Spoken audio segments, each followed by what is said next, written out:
Willow बरूक के पुराने गांव में, जो घूमती हुई पहाड़ियों और सरसब्ज और शादाब हरियाली के दरमियान बसी हुई थी, वहां एक मामूली सी दुकान थी जिसका नाम सिल्विया's ट्रिंकेट्स था। इसकी मालिक सिल्विया मेरी वेदर, सख्त चेहरे और तेज अक्ल की औरत थी। अगरचे इसकी दुकान में हाथ से तैयार करदा ट्रिंकेट्स से लेकर खुशबूदार मसालों तक दिलकश सामानों की एक सफ पर फख्र किया जाता था, लेकिन सिल्विया अपने बेजा लालच के लिए बदनाम थी। खिज़ां की एक तेज सुबह एली नाम के एक थके हुए मुसाफिर ने सिल्विया की दुकान पर ठोकर खाई। इसके कपड़े फटे हुए थे, इसकी जेबें खाली थीं और उसका पेट भूख से बड़बड़ा रहा था।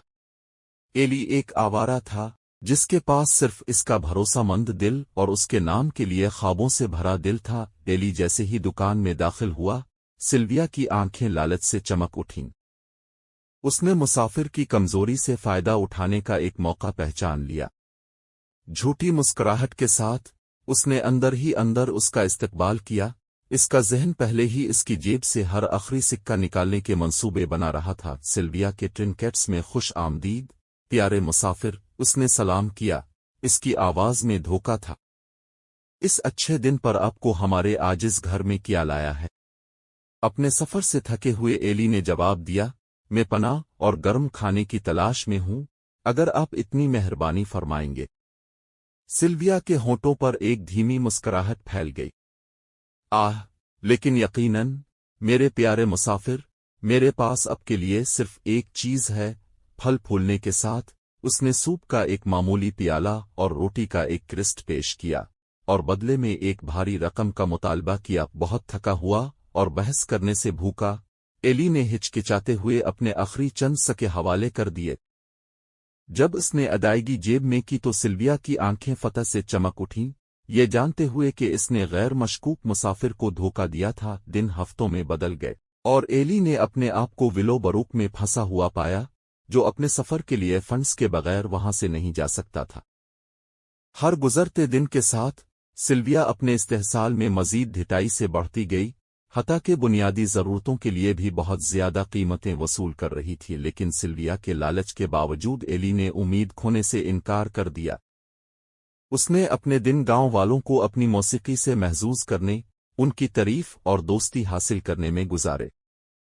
इसकी सलाहियतों का चर्चा पूरे गांव में फैल गया और जल्द ही सिल्विया ने खुद को करिश्माती मुसाफिर के ज़ेर साया पाया। एली को मिलने वाली तवज्जो पर गुस्से में सिल्विया ने एक बार और हमेशा के लिए खुद को मुकाबले से छुड़ाने की साजिश की। दोस्ती की आड़ में उसने एली को एक शाम अपनी दुकान पर मदऊ किया और इससे उसकी परफॉर्मेंस के लिए दिल खोलकर इनाम देने का वादा किया। सिल्विया के असल मकासद से बेखबर एली ने इसकी दावत कबूल कर ली, लेकिन जैसे ही वो दुकान पर पहुंचा, इसका इस्तकबाल गर्मजोशी और मेहमान नवाजी से नहीं हुआ, बल्कि अंधेरे और गद्दारी ने किया। सिल्विया ने इस पर घात लगाकर इस पर अपने ग्राहकों को चोरी करने और उसकी साख को दागदार करने का इल्जाम लगाया। इससे पहले कि एली एहतजाज कर पाती, सिल्विया ने अपनी आंखों में खौफनाक चमक के साथ खंजर का निशान लगाते हुए अपनी असली नौयत का इंकिशाफ किया। लेकिन जैसे ही वो इसे हमेशा के लिए खामोश करने के इरादे से आगे बढ़ी, एली की मदद के लिए पुकारने की आवाज सुनकर गांव वाले दुकान में घुस गए। इसके धोखे में रंगे हाथों पकड़ी गई। सिल्विया का उगोड़ा टूट गया और इसे देहातियों की हिकारत का सामना करना पड़ा जिनका उसने इतने अरसे से इस्तेहसाल किया था। कोई जगह न होने के बाइस वो रात को अपनी दुकान और अपनी नाजायज कमाई छोड़कर भाग गई। जहां तक एली का ताल्लुक है, वो विलो बरूक में ही रहा। शुक्रगुजार देहातियों की तरफ से खुले बाजुओं से इस्तकबाल किया गया जिन्होंने सिल्विया के फरेब को देखा था। अपनी मौसीकी और अपनी मेहरबानी से उसने गांव में खुशी और खुशहाली लाई, जिसने लालच के साए को हमेशा के लिए खत्म कर दिया जो कभी सिल्विया के ट्रिंकेट्स पर छाया हुआ था।